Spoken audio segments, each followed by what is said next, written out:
Hi, thanks for joining me in another video.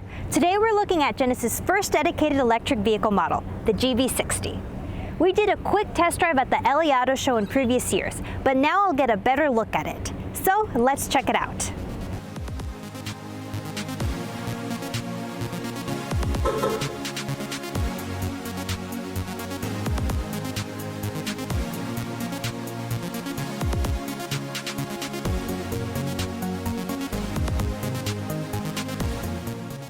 This sleek CUV is offered in 3 powertrains and pricing starts at $52,000 MSRP for the standard rear-wheel drive and $69,550 for the performance. As for range, we're looking at an estimated 235 miles to 294 miles depending on your configuration. The vehicle we have today is the Performance, which gets 235 miles and can output 429 horsepower or 483 horsepower when you put it into boost mode. It's also built on the eGMP platform, so we'll get to test out its quick charge speeds. We've seen many cars built off the eGMP platform like the Hyundai Ioniq 5 and the Kia EV6.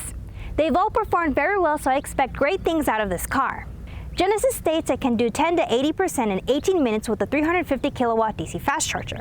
The GV60 has a lot of interesting design elements inside and out, so let's explore. There's a mix of elegance and sportiness. The 2-line headlights stay true to the Genesis design, but the grille is lower than their other vehicles. It has a clamshell hood, but it's still rear hinged. The hood spills over the sides and it's part of the fender bodywork. Underneath reveals a frunk, sort of. It's a small one.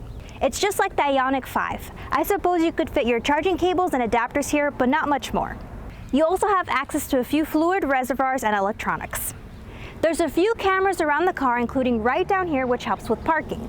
Speaking of cameras, you also have the option to add Face Connect, which allows you to unlock the car by showing your face to the camera on the B-pillar. This is also paired with the fingerprint reader on the center console. 2 biometric authentication methods in a car? Pretty cool.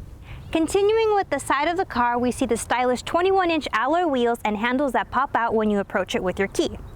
In the back, we again see the 2-line style on the brake lights, and there's also a fixed spoiler. Let's open the trunk. For cargo, we're looking at 24 cubic feet behind the second row and 54.7 cubic feet behind the first row. It's not huge, but it looks like it can fit a few large items. So let's try it out.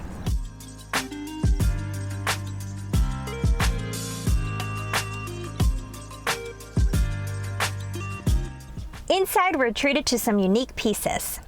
The first is this crystal sphere that stands out. According to Genesis, it's supposed to create an emotional connection between the driver and the vehicle. I suppose if a crystal ball can predict the future, it can also help you find the right gear. Who knew gear changing could be so mystical? Anyway, when the car powers on, the ball will rotate and present the shifter. As for the layout, in the front there are 2 12.3-inch screens which are connected to make this long infotainment system. Beneath these large screens is a smaller one for air conditioning controls. So you don't have to worry about shifting through the touchscreen to find the AC settings. In general, there are a lot of buttons throughout the cabin, so if you aren't a fan of cars that only have touchscreens, this might be an option.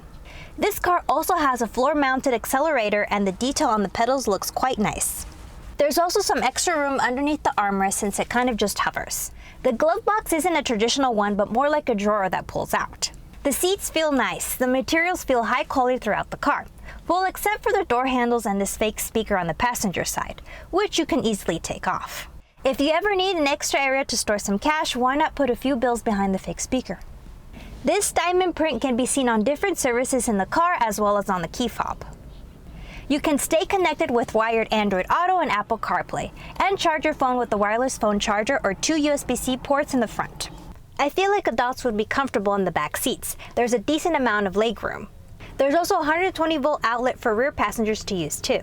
During a long ride, the seats will provide good support and passengers will enjoy the view from the panoramic roof. This is the first roof I've seen that opens from the center, so that's neat. These seats are also heated, and we have window shades to keep the sun out or add some privacy.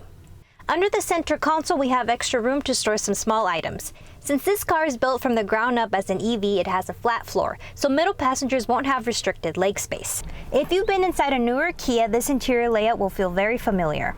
Of course, with the sprinkle of pizzazz added to the Genesis. The infotainment system is quick to respond, and everything is organized in the menu list. Customize charging settings, driving modes, layout, and media. I also wanted to mention Genesis Pay, which allows you to connect your credit card and pay for your charging in your car. I'd like to see what range we get out of full battery, and then later we can test out its charging curve. Our odometer is at 5,341 miles and it's at 100%. I'll report back on this after our drive. To start the drive, push on the brake pedal and press the start button. Okay, let's go. The visuals on the driver display are cool, but I also love that we have heads-up display as standard, so you can stay more focused on the road. Speaking of visibility, the view out the back isn't great. There's a bar that's right in the center, so it cuts off some of the view. We have a few driving modes and the ability for one-pedal driving. You can adjust your driving mode with the button in front of the steering wheel, and you can adjust your regenerative braking levels with the paddles behind the steering wheel. I'm enjoying this easy drive. It's incredibly quiet in here, so I can enjoy my music without the interruption of wind noise. I'm not a fan of the fake motor sounds. Listen here if you can hear it while I'm accelerating. Well, Genesis calls it active sound design, but luckily you can turn it off. Or if you're into that, you can leave it on. This car is quick. You can feel that instant torque once you hit that accelerator. It's fun and luxurious. The driver's seat has a ton of adjustments, including side bolsters, lumbar support, and thigh support. Both front seats are heated and ventilated, except the ventilated seats are kind of weak. You'll get a lot of standard safety features. In this car, we've got some upgrades. It does well steering along the freeway, and it can do lane changes. The notification to put your hands on the steering wheel isn't persistent. It takes a few minutes for it to pop up. By the way, I really like this calm tone it plays when you power off the car.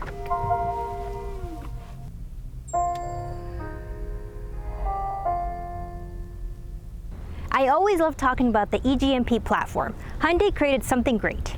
The battery pack on the platform is made up of lithium-ion polymer cells and has a nominal voltage of 697 volts. The battery capacity is 77.4 kilowatt hours and can be charged up overnight with its 10.9 kilowatt onboard charger. At a DC fast charger, it can charge up 10 to 80% in only 18 minutes. We'll test and verify. While all the trims have the same battery, the motors on each are different. For the standard rear-wheel drive, you'd have a single 168 kilowatt motor on the rear axle. For the advanced all-wheel drive, you get a 74 kilowatt motor on the front axle and 160 kilowatts on the rear. With the performance all-wheel drive trim, things get interesting. Both motors are capable of 160 kilowatts of output, but you can push those motors a little further in boost mode, getting 360 kilowatts of output or 483 horsepower. Of course, we have our V2L adapter that's capable of 1.9 kilowatts, which is good for some light loads or providing the essentials with power during an outage. So let's check in on our range. Our battery is at 10% and our odometer is at 5,522 miles.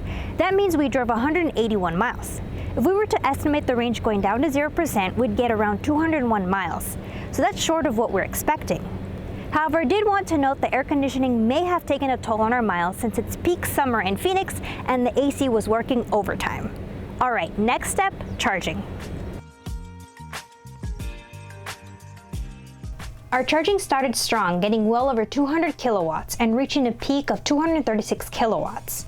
Once we hit the peak, our charging rate dropped to 188 kilowatts, but we were still going strong. I was convinced that we'd actually beat their 10 to 80% time estimate.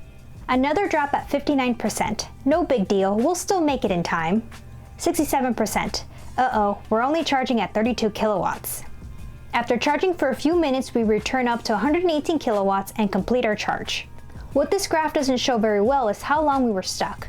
Unfortunately, when you're charging in the low 30 kilowatts, things move pretty slow, so I made a second graph which shows how long we were waiting. Our total charge time was 23 minutes, so we went over our time by 5 minutes.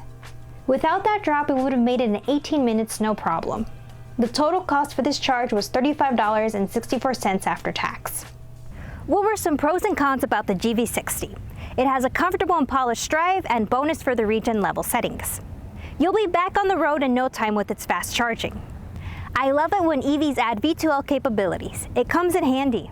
There's also a lot of standard safety and tech features. The range offerings for the all-wheel drive trims aren't great. Competitors like the Kia EV6 or Ioniq 5 offer a bit more. Lastly, the visibility out of the back wasn't the best, and the cargo area was kind of small. The Genesis GV60 blends luxury technology and performance. Its unique design elements like the crystal sphere add a touch of wonder. Though it has some drawbacks, the GV60 is a compelling option in the electric vehicle market. Thanks for spending time with me today. Support our channel and check out our Kaya sticker shop. Kai's my dog, and follow us on social media at CallasEV. That's all for now, and happy charging.